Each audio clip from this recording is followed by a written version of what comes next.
মন্দিরটা উপরটা চূড়াটা দেখা যাচ্ছে কিন্তু নিচেটা দেখা যাচ্ছে না। এটা কি নদী?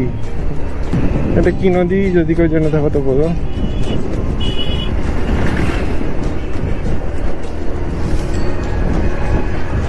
সামনে একটা দাদা ভাইয়ের সঙ্গে দেখা হলো, ওনারা হাওড়া থেকে আসছেন। কখন হাওড়া?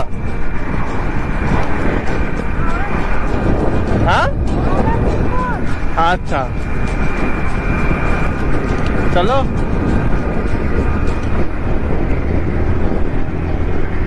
হাওড়া শিবপুর থেকে আসছে ওরা। চলো আস্তে আস্তে যাওয়া হবে, আরো কথা হবে। একটু টিফিন করবো বলে ভাবছি, কিন্তু টিফিন করলে শরীরটা একটু ম্যাচ করবে। গিয়ে পৌঁছাই।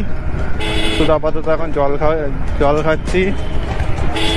সকালে একটু টুকটাক খাওয়া দাওয়া হয়েছে। আরে বাবা কি পাবলিক মাইরি!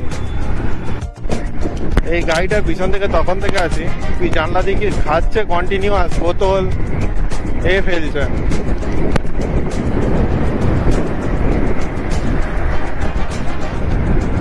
হাইওয়ে বলে তো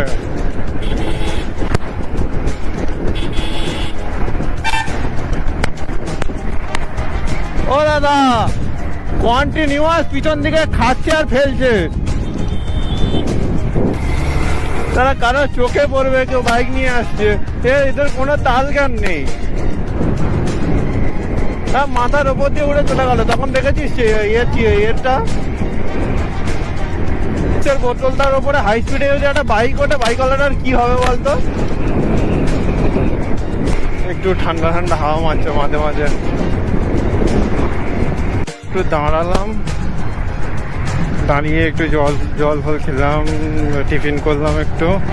এখনো প্রায় 70 কিলোমিটার মতো বাকি, 1 ঘন্টা 25-26 মিনিটের মতো লাগবে।